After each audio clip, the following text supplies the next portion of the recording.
Again, it's my pleasure to introduce our next speaker, Jenn Ash of the Advantage Media Group. So Jenn is Vice President of Operations for Advantage Media Group. Advantage Media publishes business books for entrepreneurs. And Jenn manages the Media Group's team responsible for growing members' businesses using strategic marketing systems, and the team internally focuses on team member happiness. We all love that, right? You know that. She speaks nationwide at elite entrepreneur networks such as Vistage and the $1 Million Roundtable about executive excellence, which is her topic today. She's a graduate of Stanford and UNC Kenyon Flagler, am I saying it right? Business school, sorry. Jenn comes from Richmond, Virginia. So please let me welcome Jenn. Thank you.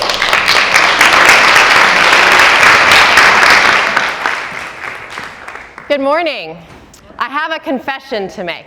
I have a girl crush. Sarah Blakely is the founder of Spanx.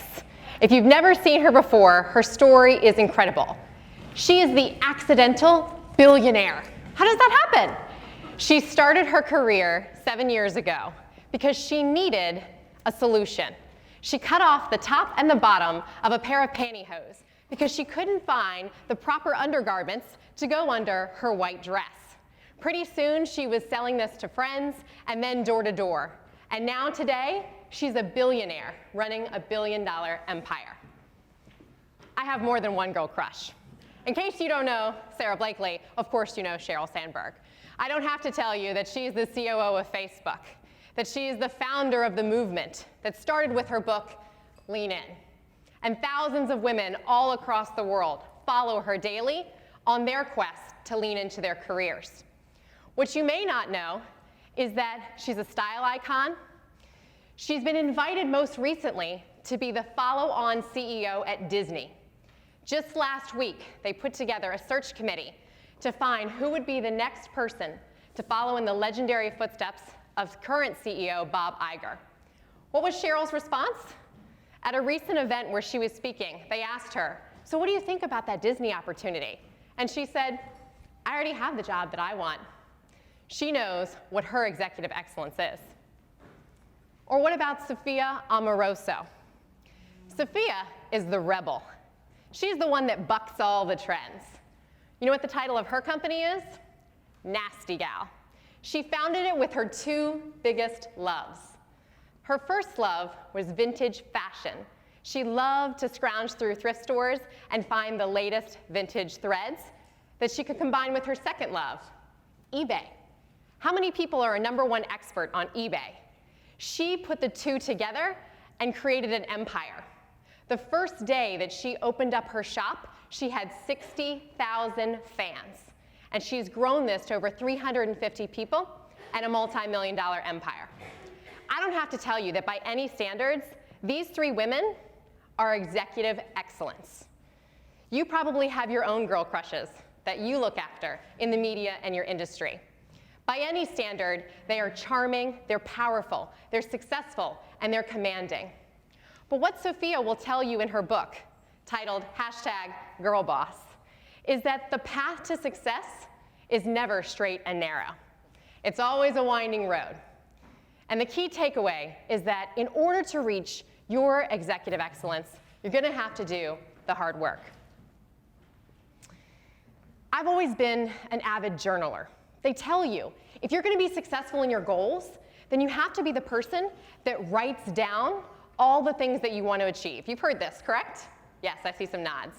So I've been a journaler since I was a teenager. I would write down my goals, my dreams, my crushes, all of the things that I was feeling that day. And I don't often go back and read my material, but every so often, it's fun to look back and see how you've grown in the years since you wrote your last entry. So I was sitting a few years ago on my porch. I had finished up writing, and I decided to turn to exactly 1 year before, the same date and time, and see what was my life like a year in the past. And I came across something very unusual. I noticed that I had written almost the exact same journal entry. I was complaining about the same things. I still want to get fit. I still want to get in shape. I'm going to put my health first. I'm going to make time for me. All of those things that we know to be true. But what frustrated me was that even though I had vowed to make a change, it still hadn't happened. We have these best laid plans, but without a step of action, it doesn't amount in any results. And so I vowed that I was not going to let my personal and professional development be to the hands of maybe. I was going to make a plan and get going on it. They say if you're doing the same thing today that you were doing a year ago, you're not moving, you're treading water. That phrase hit me like a ton of bricks. When I hear about other women who have the same wishes and dreams that they had 5 and 10 years ago, I want to share with you all of these methodologies that I've collected so that you can reach the executive excellence of your dreams. Let me tell you a little about me. I'm Jenn Ash, and I'm an avid book nerd. One thing you should know, I absolutely love reading. How many people here absolutely love reading, right? They say that reading is the door to knowledge. I remember when I was little, I loved to read books so much that my dad, I can remember this from when I was 8 years old, he called up the stairs to me. He said, "Jenny, come downstairs." So here I come running down the stairs, and he says, "Quick, let's just hop in the car. I need to go get some gas for tomorrow." And of course, I was too young to stay home by myself, so I needed to ride with him to the gas station. But of course, I had to say, wait, let me run back upstairs and get my book.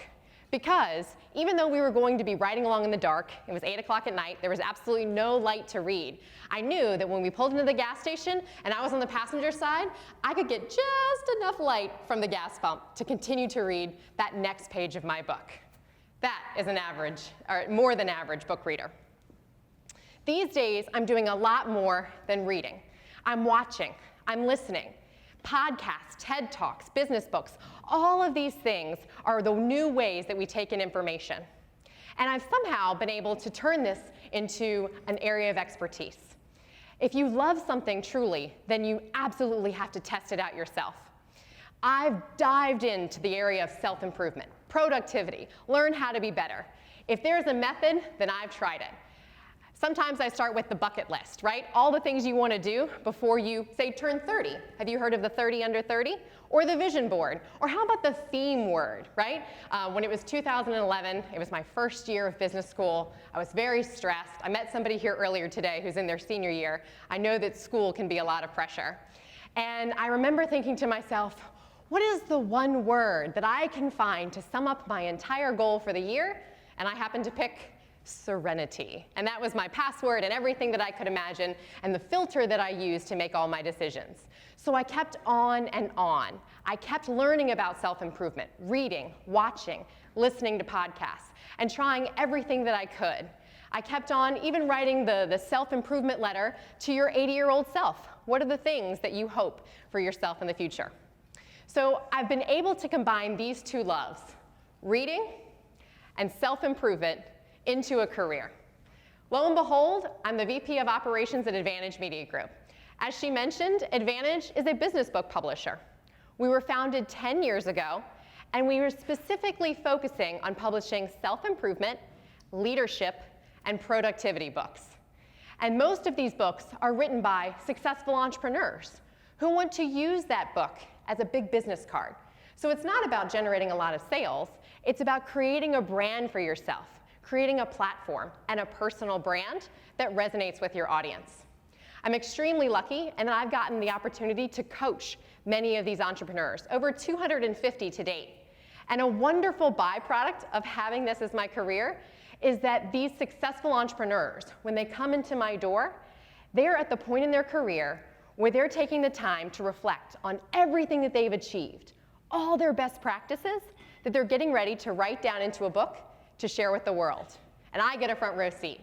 So what I've done for you is I've collected all of the readings that I've done, all of the strategies that I've tried in self-improvement, and all the entrepreneurs that I've met in the last 3 years working at Advantage, and I've pulled them into the best of the best for you here today. Executive excellence is not a habit, or excuse me, is a habit. If you want to be at the top of your game, you have to be willing to step in to where the growth is.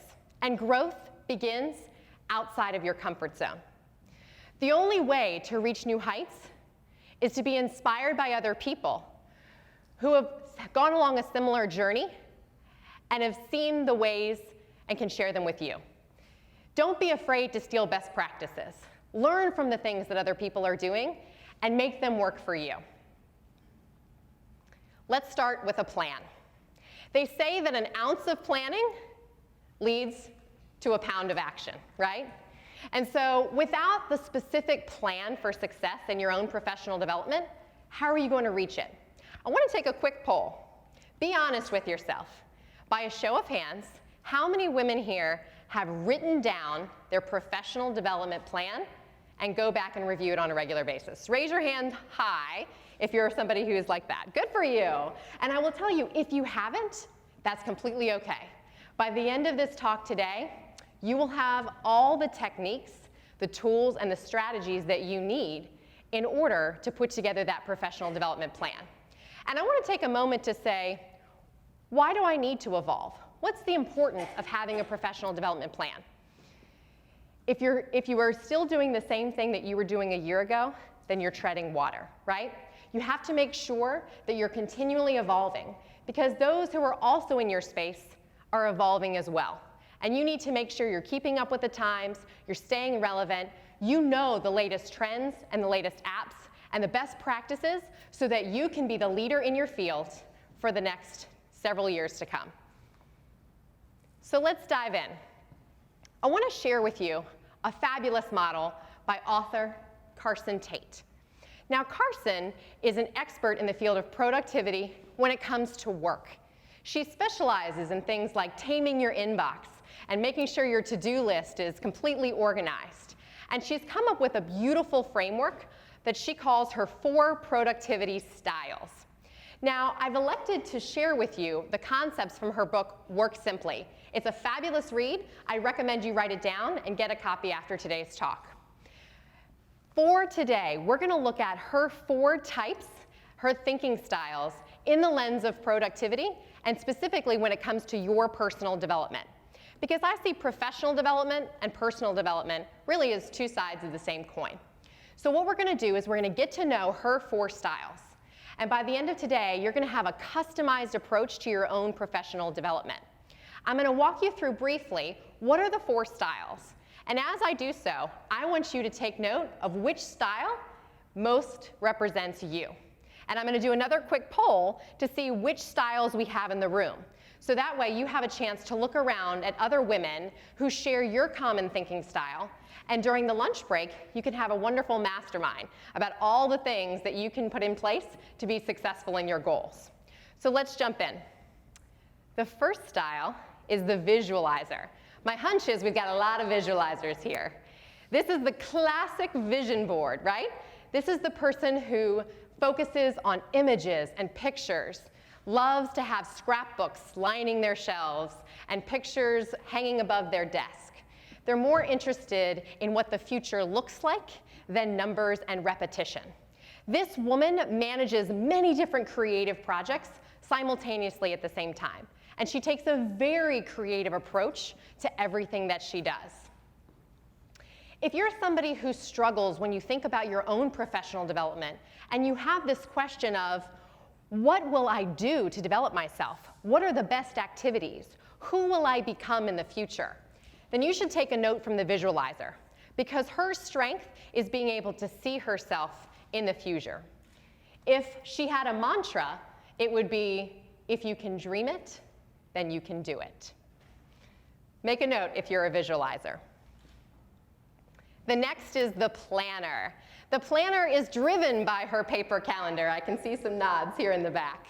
If you're somebody who loves dates and times, and you are absolutely on time for every meeting that you come to, you love to put together detailed plans with all of the specific action steps that everybody should do coming out of the meeting.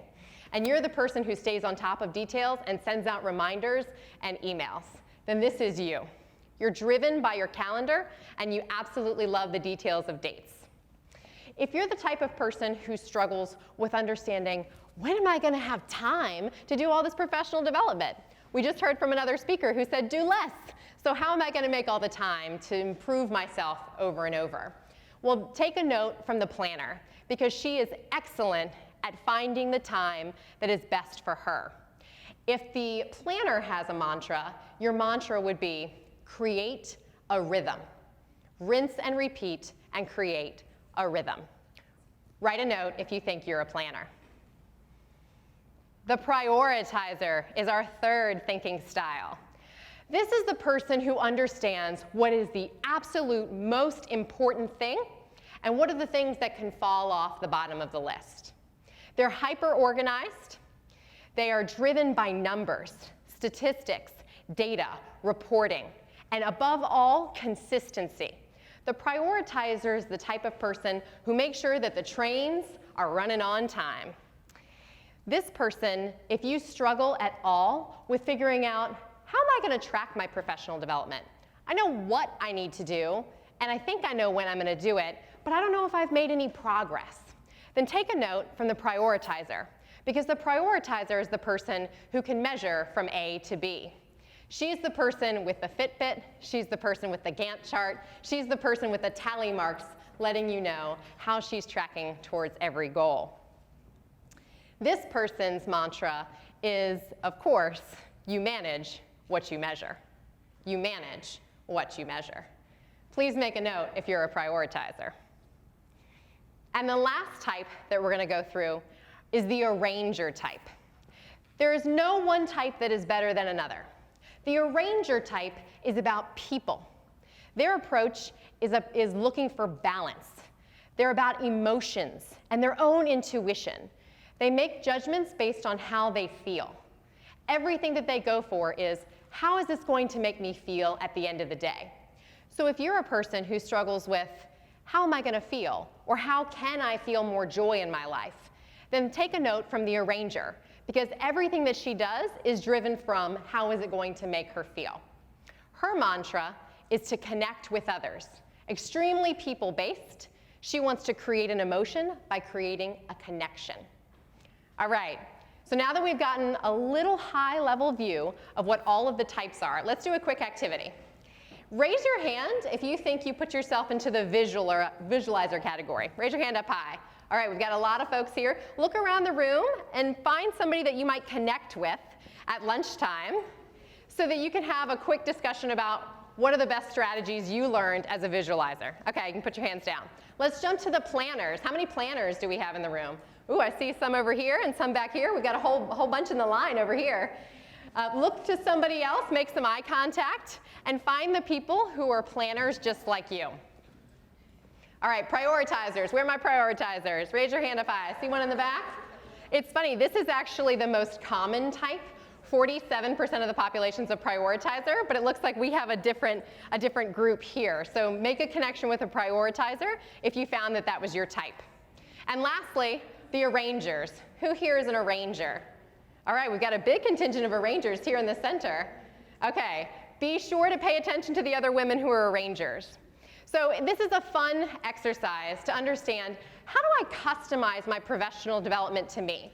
One of the reasons that most people fail in putting together their own professional development plans is that we get distracted, right? We try one methodology, and then we get distracted over here by another methodology, and then another and another. You look to see what your friends are doing, what your mentors are doing, and you don't always find the things that are going to work for you.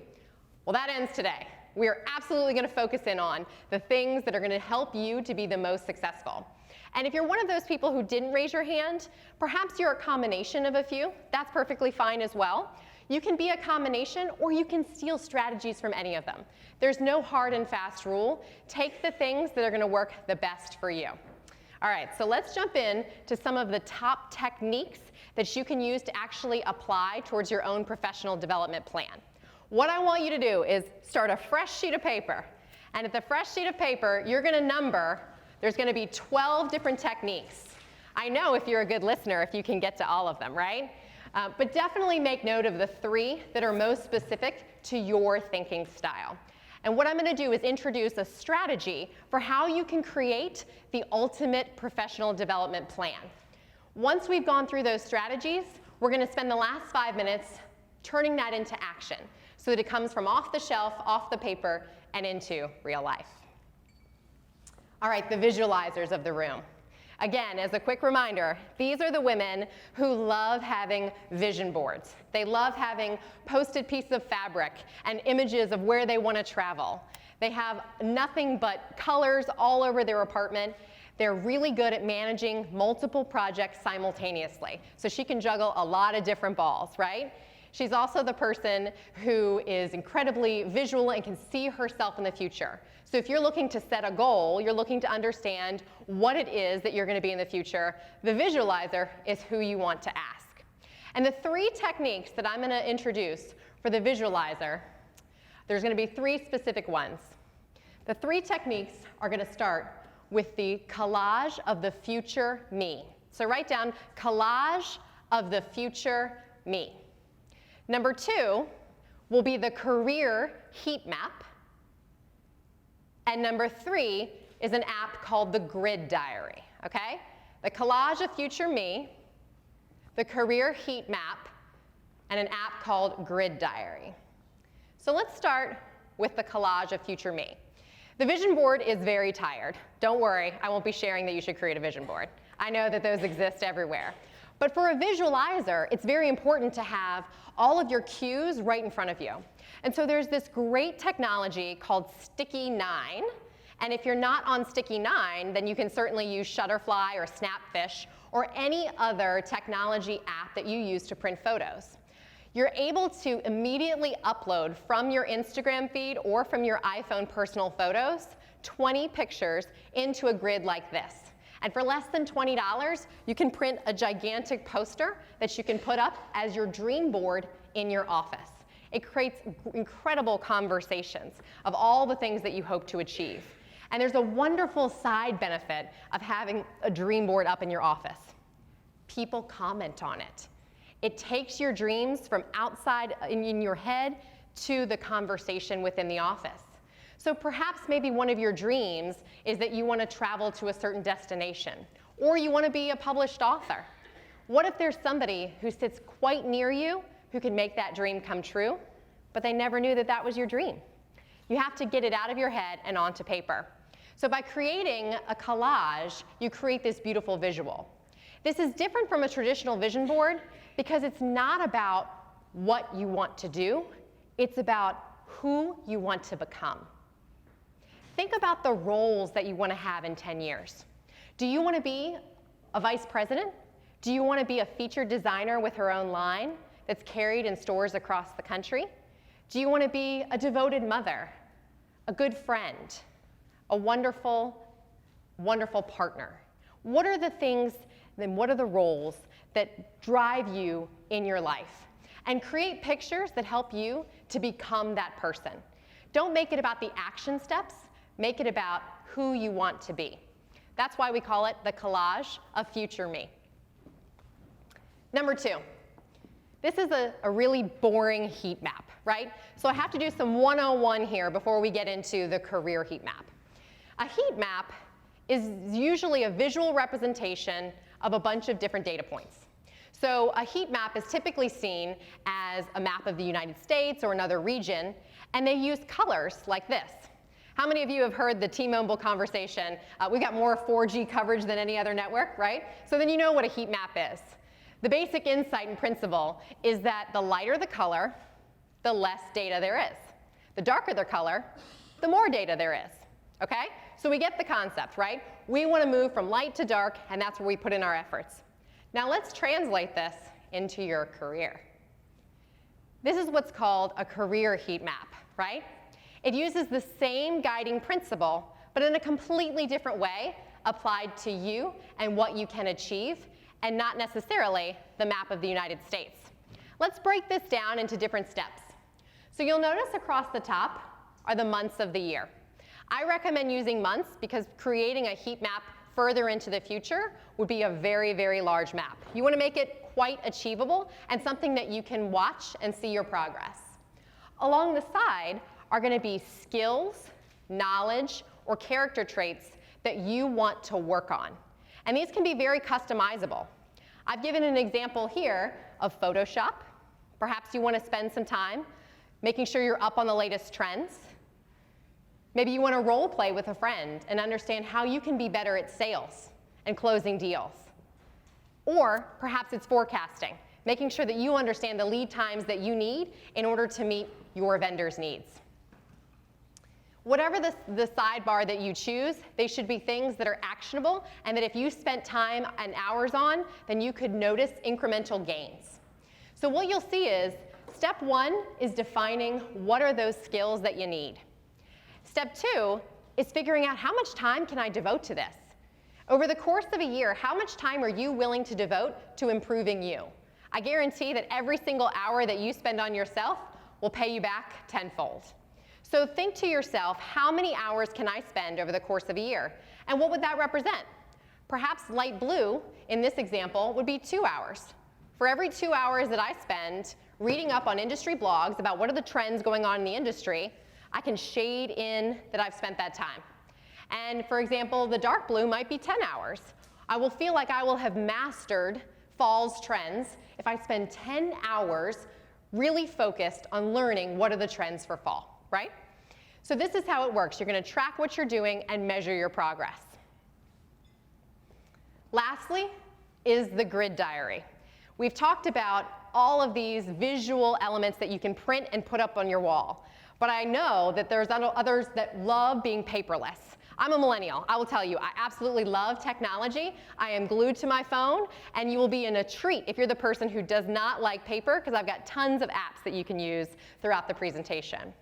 This first app, known as Grid Diary, is a daily diary that's in the form of a 3x3 grid. What it does is it asks you the same 9 questions every single day. So similar to another journal or a log, you can rinse and repeat what are the things that you intentionally want to put time towards. Most often you'll see things like, did you exercise today? How many minutes did you spend working?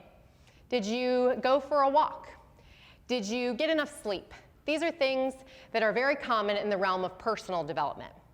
But I would encourage you to take a minute and think, what if I had one place that was really focused on my own professional development? What if I made Grid Diary the way that I could focus on making progress in all the things that I want to achieve professionally? And you could ask yourself different style of questions. For example, you could ask yourself, did I read any business books for 15 minutes today? How many times this week did I call my mentor to ask her to hold me accountable in the things that I said I wanted to achieve? Perhaps your goal is to sketch 3 new designs every single day, no matter what. You can absolutely load in pictures, so this can be a very visual tool. You can actually have a grid of 9 different pictures. Take it a step further. What if you gave yourself a 365-day challenge? You've seen those, where you do the same thing every single day for 365 days. Some people will do a sketch, other people will take a photo. This one you could divide into several types. You could say that it's modern furniture, you could say that it's traditional furniture, you could say it's minimalist furniture, and force yourself to find example images and challenge yourself to source new inspiration. So not only is this tool great for tracking the effort that you've put out, it can also be a great place for you to track your inspiration, similar to a Pinterest, but more specific and focused, so you can continue to do the same things over and over again. So those were our visualizer techniques. Let's move on to the planners. I love the planners because, like I said, they keep the trains running on time. These are the women who are super organized, calendar driven, and usually have a paper planner. She's always on top of details, sending email reminders, and making sure that the project gets done and gets done on time. So the 3 specific strategies that the planner is going to specialize in are all time-based. The first one is the bullet journal. The second one is weekly rhythms.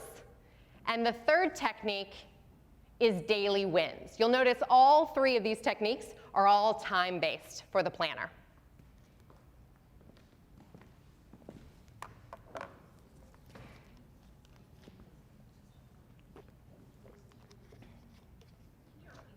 Yeah, absolutely. So the 3 that are the specific techniques for a planner are all time-based. They are the bullet journal, the weekly rhythms, and the daily wins. And I've tried all of these. They're all fabulous strategies. Let's dive into the first one. The bullet journal. How many of you have heard of the bullet journal? It is like the absolute trendiest thing in 2016. I swear, if you go on Pinterest and type in bullet journal, the internet might break, right? It is everywhere. I will not bore you with the 4-minute video tutorial, but I will say it is stinking fabulous, right? If you're somebody who loves paper planners and you love the idea of tracking your progress and having the ability to doodle on the outside and come up with beautiful drawings, the bullet journal strategy is absolutely for you. The key concept to the bullet journal is that it's not an app. It's a way to get away from email. It's a way to get away from digital technology and go completely analog.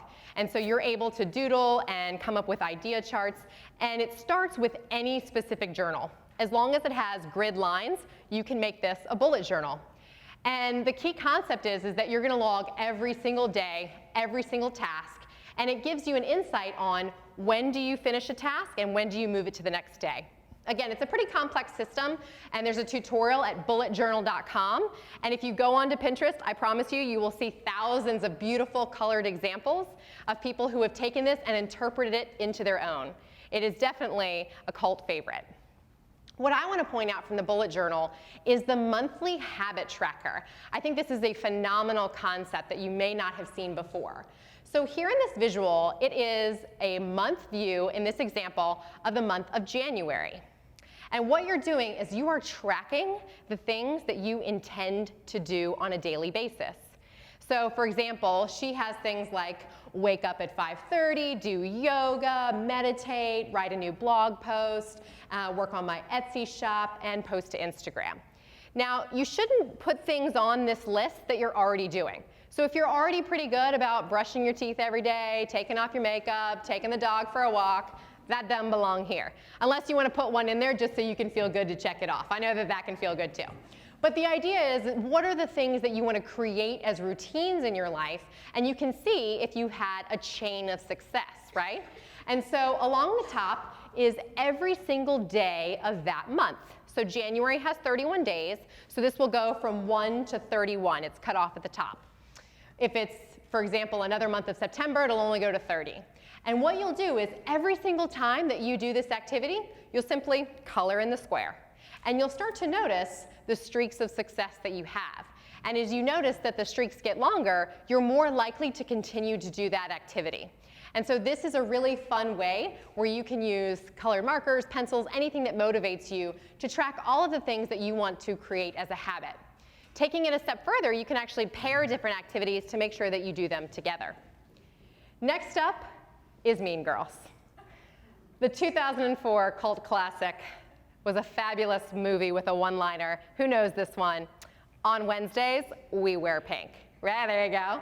So Regina George was quite right by creating a rhythm or a system for you to know when you're going to do something, you're much more likely to do it. And so you don't necessarily have to wear a certain color, but the idea behind a weekly rhythm is picking a day of the week where you will always do something. Most commonly, this is linked to exercise, right? You think Monday, Wednesday, Friday, I'm going to hit to the gym. Tuesday, Thursday, I'm going to do yoga, and then I'll take a break on the weekends, right? It sounds very optimistic when you apply it to exercise, but it works extremely well when you apply it to how you run your day. The Strategic Coach is an organization that supports entrepreneurs who want to 10x their life. It's a coaching organization that puts out different programs proven to help people to be more productive in growing their business.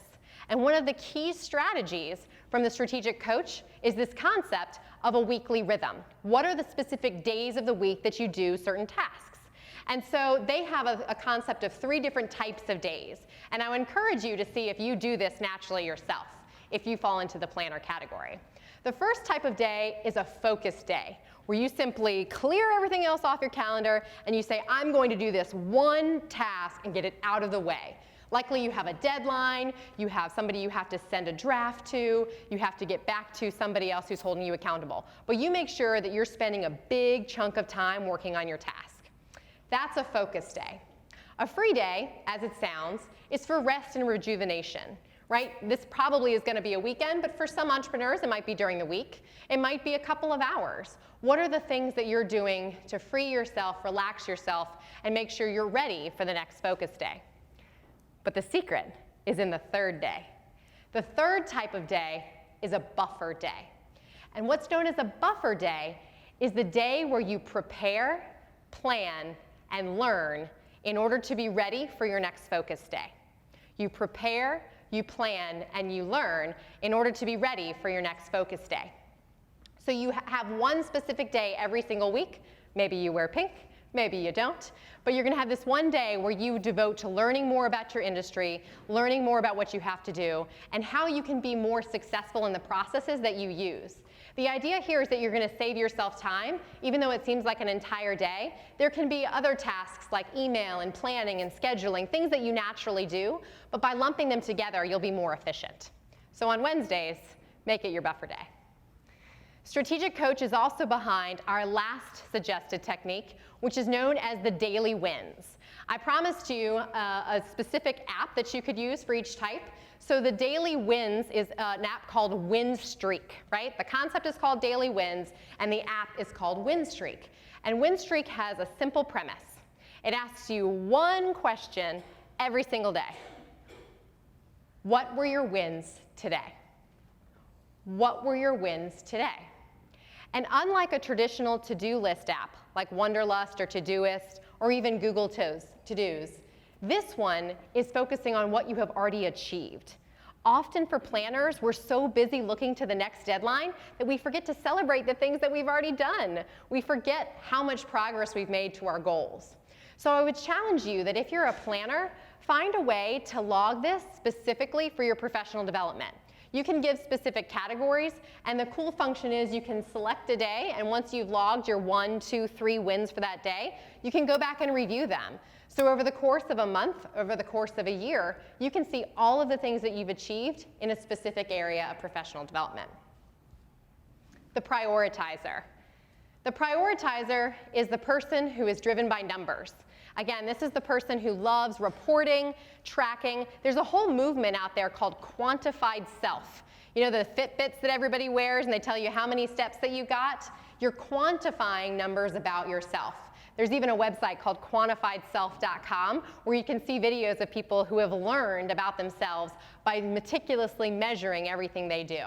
And so if you're somebody who likes to measure your progress, you want to know, how is all my effort paying off? Then the strategies that you want to use are the menu of choices and opportunities. That's the first one. The menu of choices and opportunities. The life by design concept.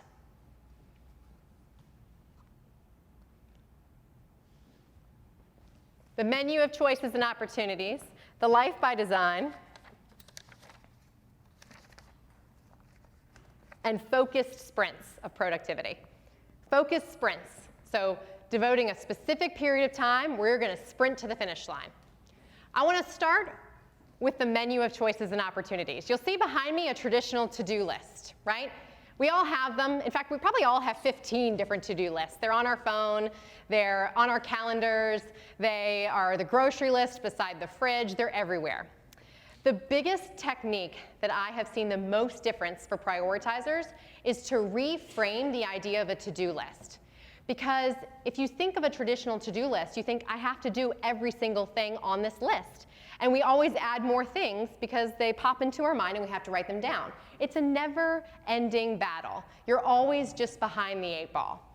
By retitling your list and thinking about it differently, you can change your whole approach to the day. Instead of writing to-do list, call it your menu of choices and opportunities. A menu is something that you can select which thing is the most appetizing. You don't have to do it all, right? You can do the things that are the best use of your time and the things that give you energy. There's a certain criteria into choosing something off the menu, right? And I'm not going to say that everything is going to be easy. That's why there's choices, things that you choose to invest your time in. Maybe they're things like laundry or things like balancing your checkbook that, yes, you do have to do, but it's a choice. I'm making sure I'm spending this time wisely. And then the opportunities, things that you want to spend time on. Meet Jack Daly. He's a friend of mine. Let me tell you a little story about Jack. Jack is an amazing expert in the field of sales. He had a team of over 5,000 people who worked for him in a sales team and led one of the top 10 fastest growing companies in the US. These days, he's a dedicated speaker and traveler, and he happens to be an Iron Man. The most amazing thing about Jack is that he has been measuring every single thing in his life for the last 6 years. If you visit jackdaily.net, which is his website, you'll notice there's a tab called Life by Design, and I want to share this concept with you. He shared this story about 2 years ago here in Charleston at a conference where I was facilitating. And the following year, there was a member of the audience who came up to me and said they were so incredibly moved that they changed their entire lifestyle, lost 30 pounds, and got married, right? It's an incredible system that he has created. You'll notice that he's an Iron Man. He has the most amazing bucket list. You know, we all say, oh, these are the places I want to travel. No, his is very numbers-based. We're talking running a marathon in every single state and on every continent, competing in every single Ironman, watching at least 30 movies every year. He makes sure that he drills down to all the specific details of playing the top 100 golf courses in America or visiting all the presidential state libraries. It doesn't actually matter what your goal is, but he has a specific number of when he's going to finish that task. And he breaks it down even into the quarter. See, he travels a lot for work. He's gone 120 nights a year, as some of you may be as well. And he really values spending time with his wife, Bonnie. So he even knows exactly how many nights he's going to get her home cooking every quarter. And he publishes it on his website every single year to make sure he hits that number so she's not upset with him for being on the road.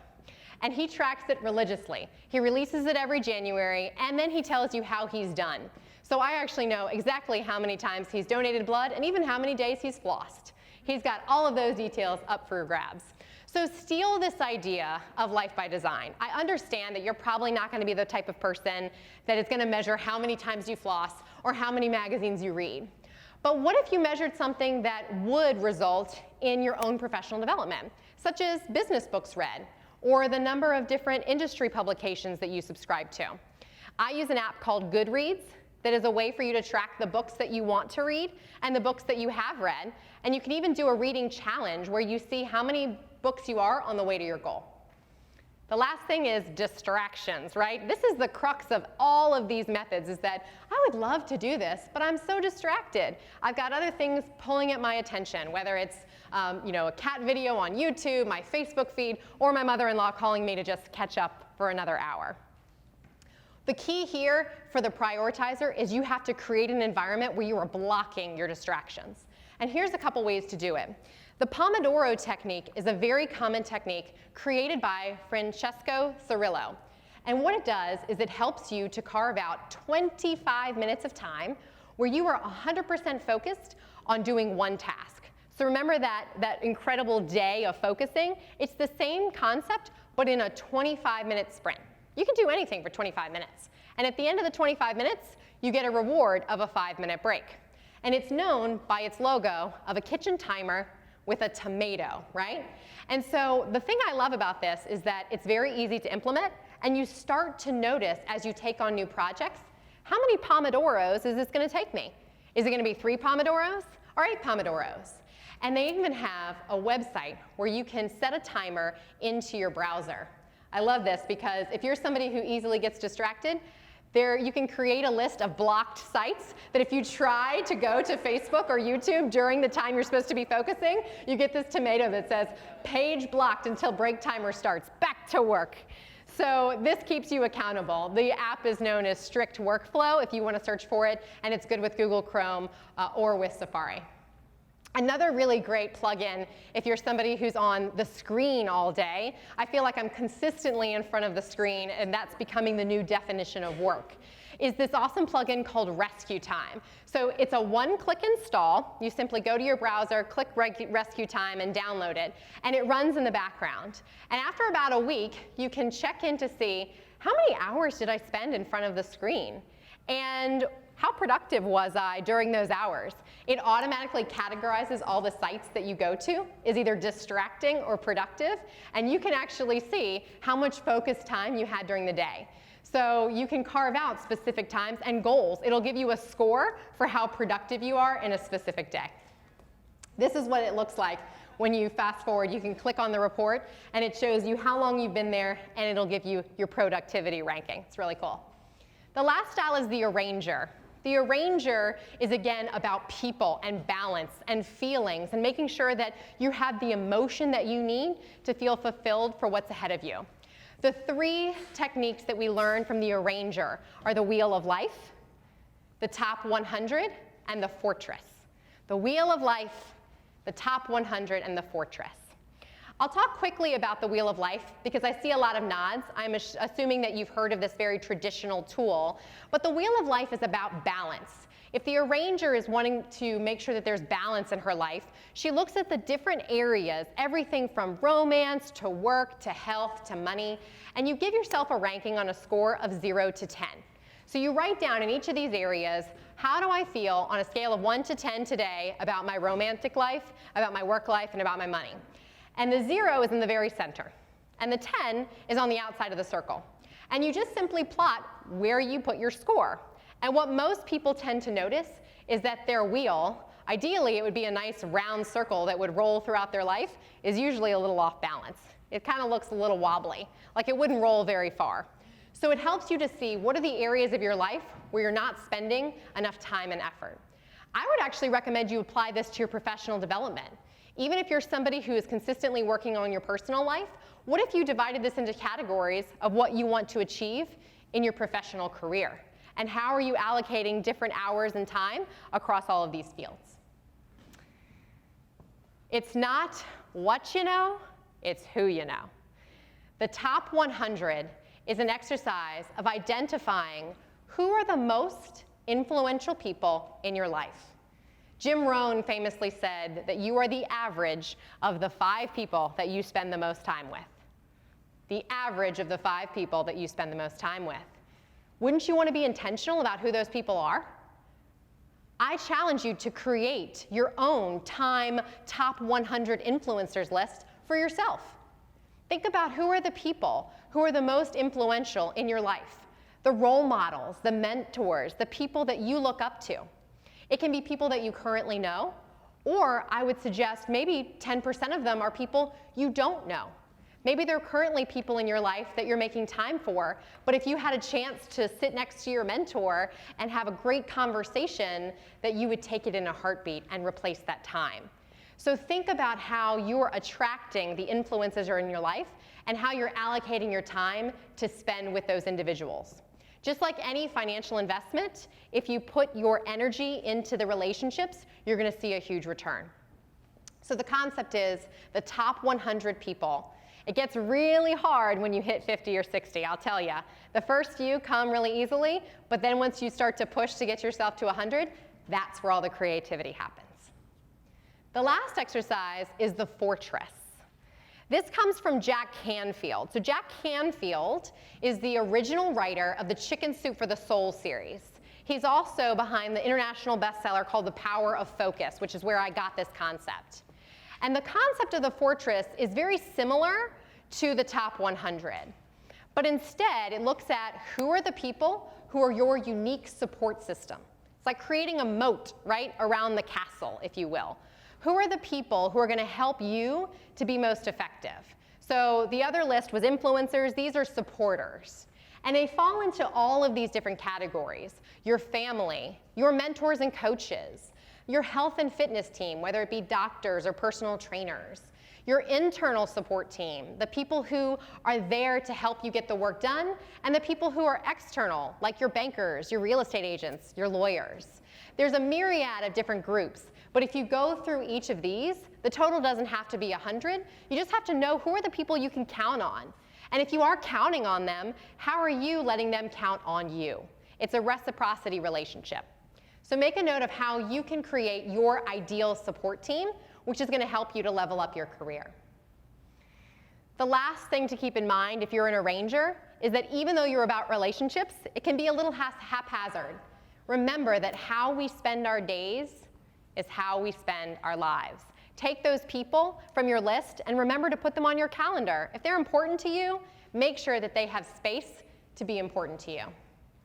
All right, we're coming down to the final draw, the action. We just got a whole bunch of different techniques. We had 12 different ways to work and think about your professional development plan. And I went through 4 different thinking styles to help you customize exactly what your plan will look like. So by the end of today, you should have a rough outline of what it's going to be for you to see your future and work towards that plan. But how are we going to take that plan and turn it into an action, right? The best intentions don't always come off the production line. Sometimes what you see in your head looks completely different in reality. So how are we going to turn it into an action step? In all of my research that I've done in productivity and self-improvement, all the entrepreneurs I've learned from, the number one thing that leads to success is creating a habit. That's why this is called executive excellence as a habit. Because you can intend and plan all you want and have all the ideas and techniques and strategies, but if you don't take one little action, it will never come to fruition. So I'm going to spend 2 minutes to cover how you can focus on creating more action in your professional development.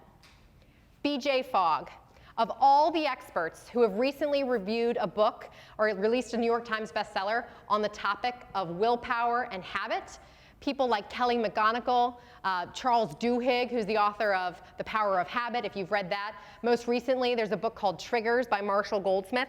All of these have similar themes, but I think he takes the cake. He is a researcher from Stanford, and he focuses on tiny habits. He has an entire movement of over 40,000 people who have taken his program. It's a simple test of how you can create a tiny habit that will snowball into bigger and better habits.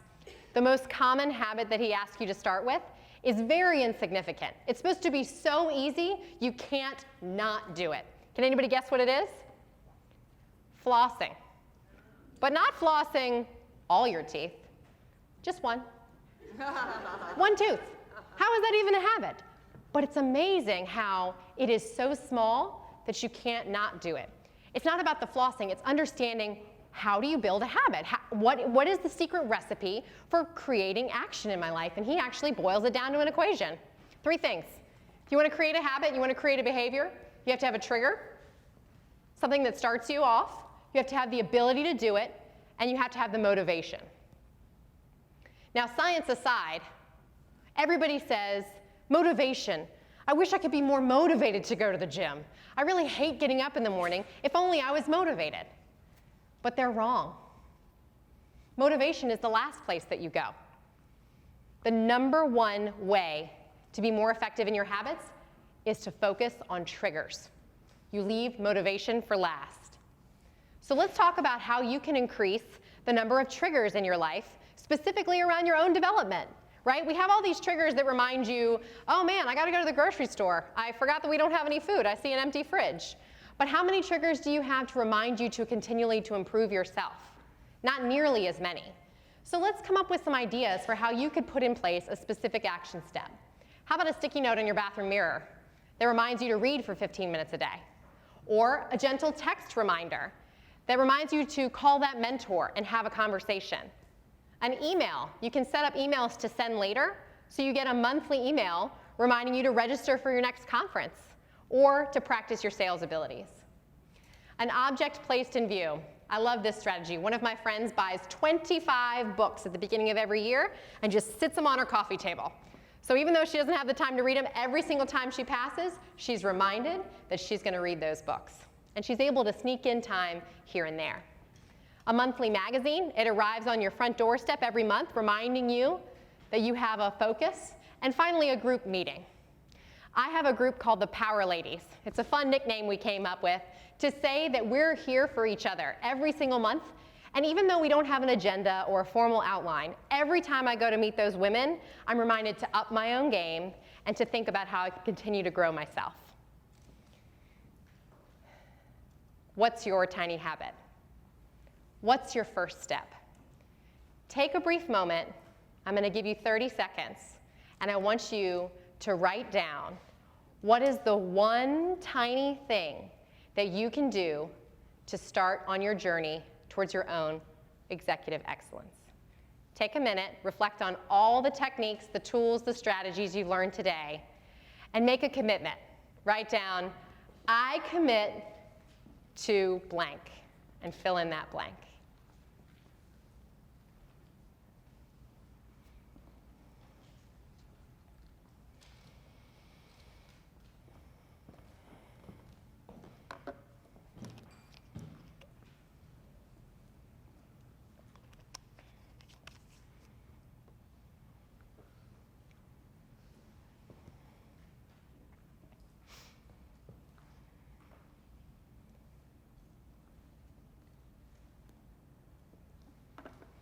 You're officially on the road towards your own success. You've made a commitment, and you're going to take an action step towards that preferred future.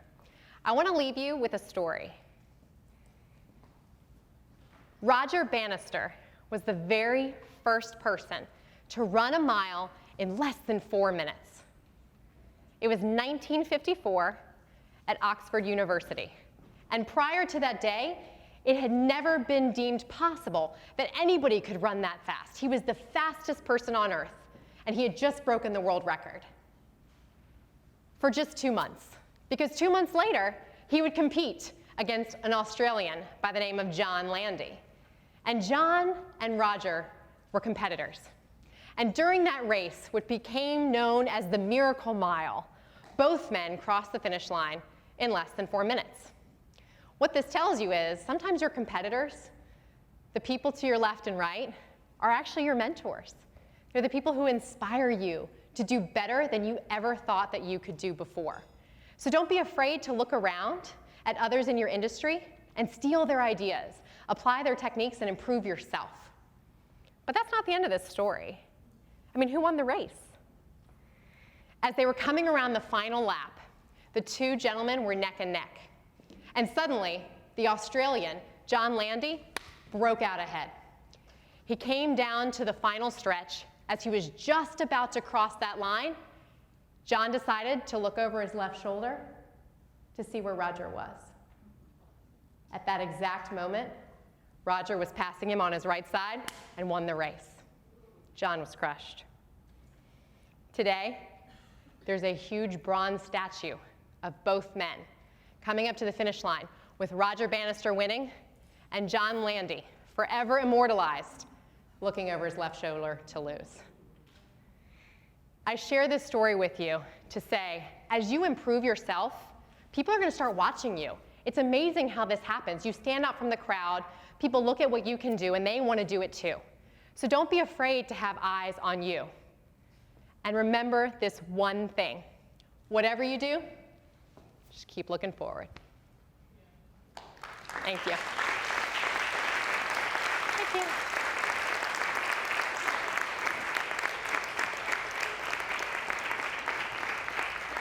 I think we have maybe 1 or 2 minutes. I'll take a question if anybody has any.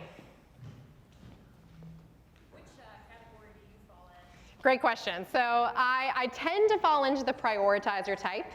It is the most common type, but I'll be honest, I have tried every single one of these. I absolutely love stress testing these different techniques, and I love new apps, and I love to talk to other people to say, how do you organize your day? And what is it that works for you? Because I find that you can steal different pieces of techniques and make something that's your own. Great question. Any others? Back here. Problems putting into words on paper what you want your goal to be for, professionally or personally. So if you know what you're type, but actually putting it down on paper, is there anything that can be done? Yeah. So her question was, what if you have difficulty putting down onto paper what it is that you want to be or what it is that you want to do? I would probably recommend the visualizer methodology and scour the internet. Look for inspiration. Also, you could talk to other people because just like John Landy, you're looking for inspiration in what other people have done to inform your own thinking. So whether it's something that you make a collage, you build it out of clay, you write a 15-page report, the format doesn't actually matter. You just want to be able to know what are the things that you want to achieve and who is the person that you want to become. Because if you think about who you want to be and how you want to feel, then the action steps naturally come out of that. Can I take one more? Anybody else? Right here. Is it appropriate if you, I typically think I fall into one of the categories, but for the one action plan, is it fine if you go to some of the other things